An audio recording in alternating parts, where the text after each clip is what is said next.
al despertar. Hola, buenos días, bienvenidos a la entrevista del día aquí en GAFA TV Ecuador en Al Despertar. Esta mañana saludo cordialmente a mi invitado, que es el coronel ingeniero Lucio Gutiérrez, expresidente de la República y asambleísta nacional electo por Sociedad Patriótica. Coronel, buenos días, gracias por venir a nuestra oficina, por el sacrificio de venir. Para comenzar, estamos a pocos días, probablemente el 20 de noviembre, se instale la nueva Asamblea Nacional para completar el periodo por la muerte cruzada.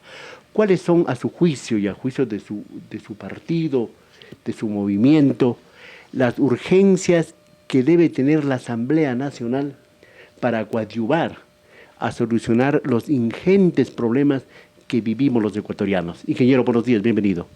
Muchas gracias, muy buenos días, un gusto inmenso estar aquí en estas instalaciones, mirando pues nuestro hermoso centro histórico, una parte de nuestro centro histórico, y les invito a todos los televidentes a que visitemos las cosas bellas, hermosas, que las tenemos aquí mismo, en Quito y en todo el país. Realmente es un país bendecido por nuestro Señor Jesucristo, por nuestro Creador.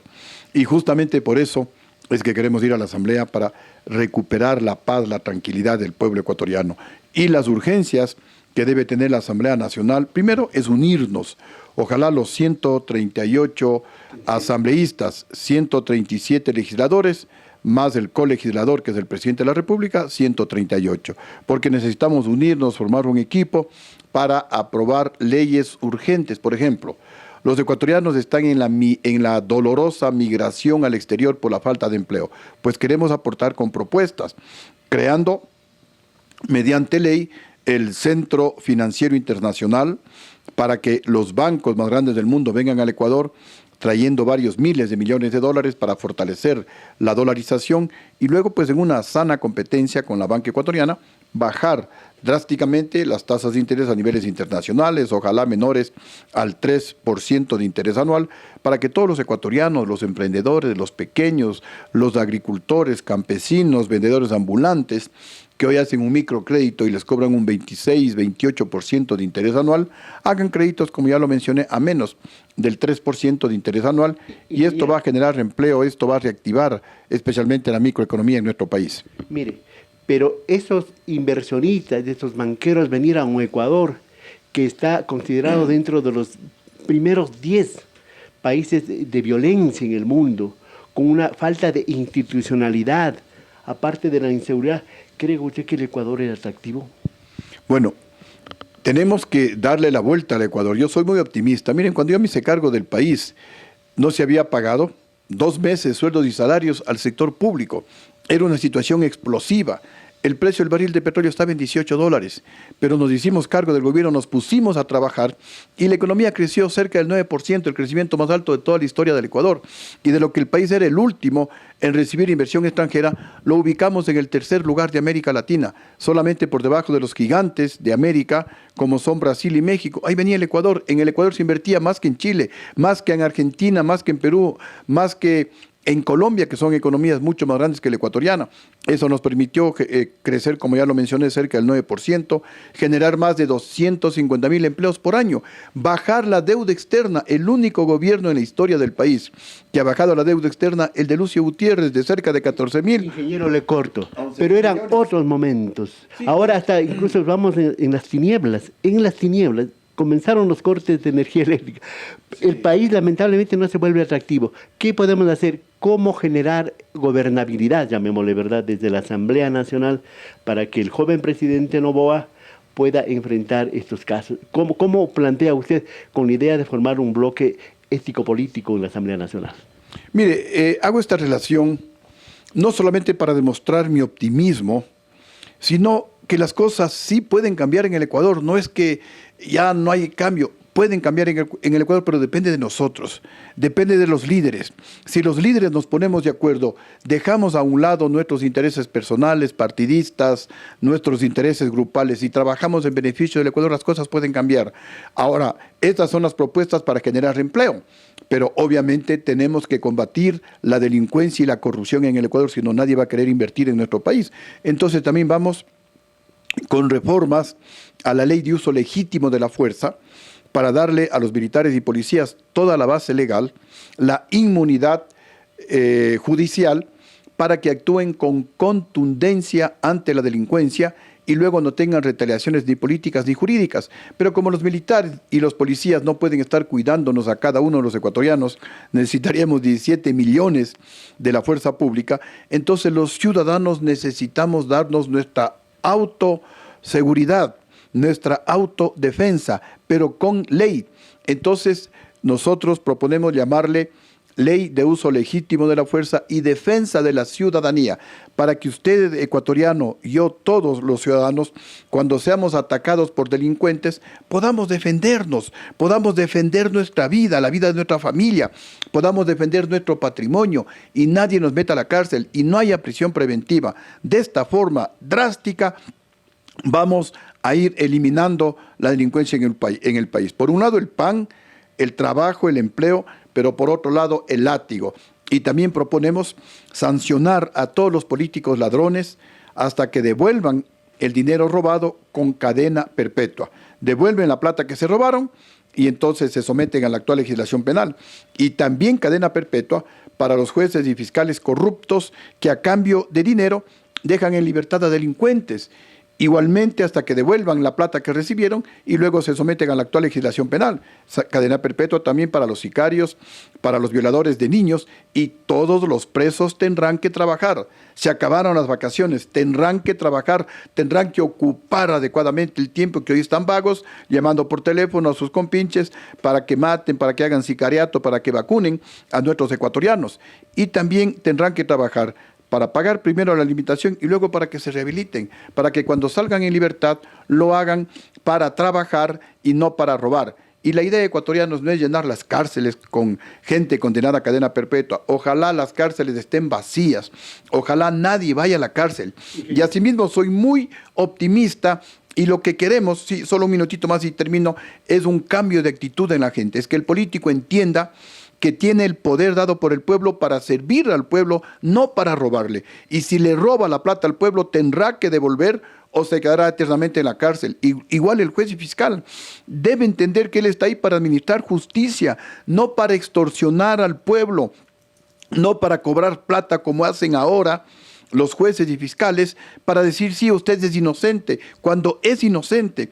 Igual los sicarios, los violadores tendrán que pensar 3, 5 veces antes de cometer un delito, porque si cometen el delito se quedarán eternamente en la cárcel. Ya no habrá la alcahuetería que hay ahora de la acumulación de penas. Al señor Rasquiña le condenaron con 35 años de cárcel, pero salió antes de cumplir los 5 años. El señor Jorge Glass, condenado a devolver $8 millones de la plata robada, no devolvió $1 y salió libre. Esto es lo que no puede volver a ocurrir en el Ecuador, queridos ecuatorianos. A eso habrá que agregar el caso Encuentro o León de Troya. Habrá que agregar los INAPAPER. Habrá que agregar la gente que tiene plata en los paraísos fiscales. ¿Sí? Y habrá que agregar un montón de cosas. Pero para aquello no hay necesidad de consulta popular, sino que habrá que retomar proyectos que están ya para segundo debate dentro de la Asamblea Nacional. Y le digo, si la gente no tiene para un pan, va a ser muy difícil que se compre un arma, una pistola, un fusil, ¿verdad? Pero en todo caso vamos avanzando, ingeniero Gutiérrez. ¿Cómo va la conformación de su bloque parlamentario, que anunció que en principio tenía la posibilidad de 19, el bloque de ética política, con la finalidad de tener participación en el Consejo Administrativo de la Asamblea y en otras instancias? ¿Cómo va eso? Cuéntenos, por favor. A ver, primero, siempre yo soy optimista, pero pisando en el suelo firme. Tenemos pues la aceptación de alrededor de 19, posiblemente un poco más, asambleístas, pero obviamente eso hay que concretarlo con la aceptación, el deseo, la simpatía, con la firma, y lo que necesitamos es entre 13 y 14 firmas, que creo que ya las hemos conseguido. Hasta cuando yo estaba de vocero teníamos 13, nos faltaban unas 2 o 3 firmas para tal vez tener 14, 15 o 16, en todo caso pues ya no estoy de vocero, porque me voy a dedicar a todo lo que les acabo de mencionar, que ya lo tenemos bastante bien avanzado, tener listos esos proyectos de ley para presentarlos en la Asamblea Nacional y ojalá conseguir lo que estoy mencionando, una mega bancada de 138 asambleístas para aprobar de inmediato estas leyes. Por ejemplo, para ustedes jóvenes, tenemos el proyecto de, mediante ley, convertir al Ecuador en un centro tecnológico internacional para que las empresas de tecnología de punta en el mundo como Microsoft, Apple, Google, Tesla, vengan al Ecuador, inviertan en el Ecuador, haya generación de empleo, haya transferencia de tecnología, y nuestros jóvenes que hoy no saben qué hacer, y jóvenes talentosos, tengan una oportunidad y ya no migren y se queden en el Ecuador. Los jóvenes que no tienen oportunidades caen en las garras de las bandas delincuenciales. Permítame, volvamos. ¿Está fijo la conformación de su bloque con 14 o 19? Sí, lo mínimo son 14 asambleístas para conformar un bloque o una bancada, como se llama en la ley electoral. Y luego, pues, conversar con las otras bancadas para formar una mayoría firme, sólida, ojalá de todos los asambleístas. Es el momento de la unidad. ¿Qué bloque le apoyará al señor Noboa y cómo va a estar en la elección de autoridades? ¿Cuál es la idea? ¿Ustedes buscarán tal vez alguna vicepresidencia, alguna cosa?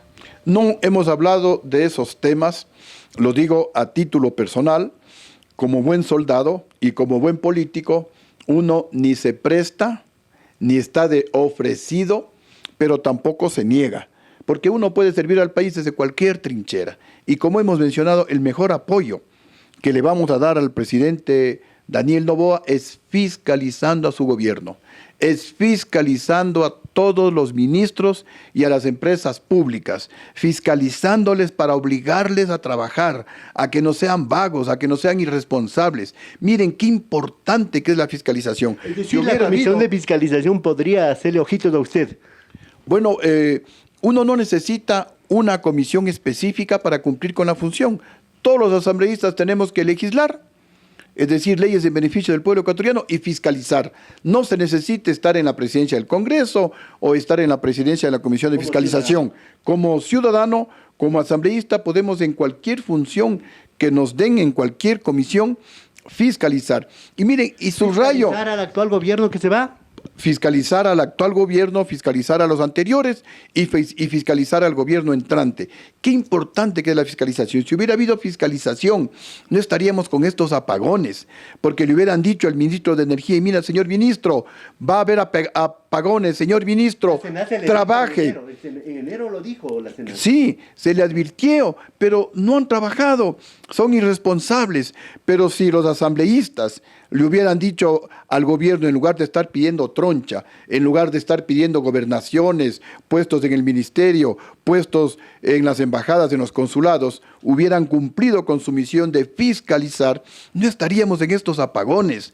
Miren, ¿qué hubiera pasado si en mi gobierno no actuábamos con responsabilidad y nos interconectábamos eléctricamente con el Perú y con Colombia? La situación hubiera sido más desastrosa.